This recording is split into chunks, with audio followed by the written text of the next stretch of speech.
In the Module 7 assignment, you're asked to look at your sedimentary rocks in your rock kit and identify some of their properties and their names.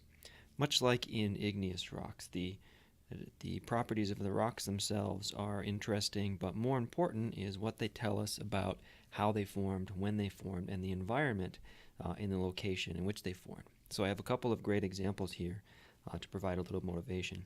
This is the Grand Canyon, of course. The Grand Canyon has some metamorphic and igneous rocks, such as down in this area, but it is dominated by sedimentary rocks. So let me show you an example here. We'll zoom in on a box roughly there. So here we are, similar view. We're at Mojave Point on the south rim of the Grand Canyon, looking more or less towards the north. And below this dashed line, which I'm drawing here, below this line is both metamorphic and igneous rocks, all this stuff down here. But above it, this entire suite of rocks from this line all the way to the surface is sedimentary.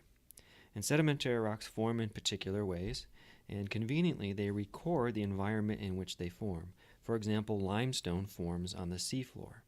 And so if you find a layer of rock that's limestone, you know that area must have been seafloor when that rock formed in the past.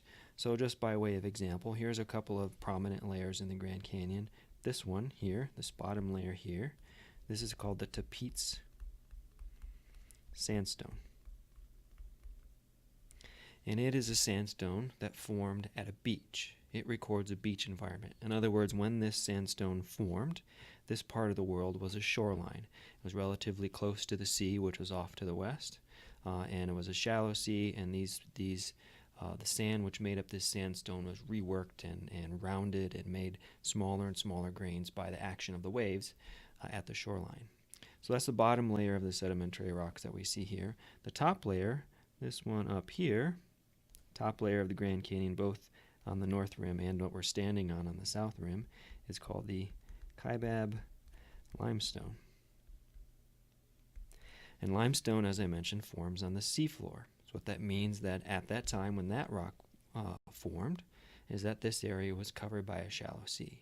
In fact, this part of the world, the southwestern part of the U.S., has been covered by shallow seas many times. Sea level has risen and overlapped onto the continent. Sea level has fallen. The continent has been exposed. That's happened many times in the geologic past. So that's the power of looking at sedimentary rocks, using them to understand the geologic history of a location. Another great example is from southern Utah. This is an area in southeastern Utah called Coyote Gulch. Here we're looking down into Coyote Gulch down there. And down within Coyote Gulch, so if we hike down this hill down here, this is what it looks like down within the gulch. There's a small stream flowing, and there are cliffs hundreds of feet high of sandstone. Similar view, this isn't actually within Coyote Gulch, but it's very close by, of a slot canyon within this sandstone. This is the Navajo sandstone, and this is a windblown sandstone.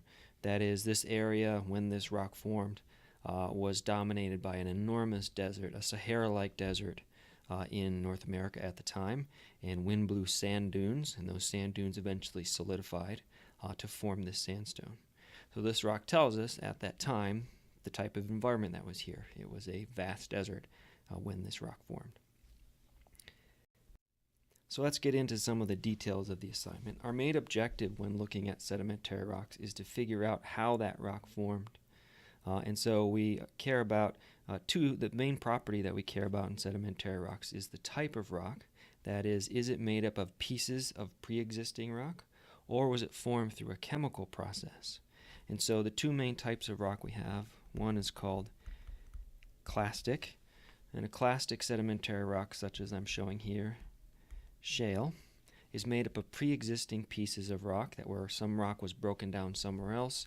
Those smaller pieces are transported and then cemented and solidified back together to make a new rock. That's the main process which forms clastic sedimentary rocks. The other type is called chemical, such as this example. This is limestone. A chemical sedimentary rock forms when minerals precipitate from seawater or from surface water, which is often seawater. Minerals within that seawater are sometimes extracted by life, by biology. You can see an example of a fossil shell here, where organisms in the ocean extract minerals to make their skeletons and shells. Those shells fall to the bottom of the seafloor and collect and can form limestone. Or sometimes chemical sedimentary rocks form without any biology involved. It's just when mineral-rich water evaporates or cools and those minerals are precipitated, they become undissolved and form deposits on the bottom of that body of the water, often the ocean. So our main job is to look at sedimentary rocks and figure out, is it clastic or is it chemical? There are a number of ways that we can do that, and they're described in the textbook in more detail and in the lecture video on sedimentary rock identification. So our lab looks like this, much like the igneous rock lab. Part 1 is about definitions and sort of getting the ball rolling in terms of understanding sedimentary rocks. So first we want to describe or define the two types of sedimentary rocks, clastic and chemical. The second part here is to identify 3 of each, 3 examples of clastic, 3 examples of chemical, and where they might form, the sedimentary environment for that particular type of rock. And then the bottom part here is to think a little bit about how sedimentary rocks work and what their definitions are, and whether or not these statements are correct or incorrect, and if they're incorrect, why. The main part of the lab here is to look at your 5 sedimentary rock samples to figure out what type they are, whether they're clastic or chemical, and more importantly, how you know. What is the reasoning that you used to figure out whether or not the rock you're looking at is clastic or chemical? This is what I care about mostly. The next thing is to figure out where that rock may have formed, the type of sedimentary environment on Earth where that rock forms. By the way, this lab will be made a bit easier if you get a bit of vinegar. There's a small bottle which came with your mineral test kit. You can use dilute hydrochloric acid, or just household vinegar works just fine. Certain minerals within sedimentary rocks will bubble, namely calcium carbonate, calcite, and that's a good giveaway in terms of identifying chemical sedimentary rocks. In the last column, please include a photo of your rock sample and of you doing some tests, some way of identifying that sample.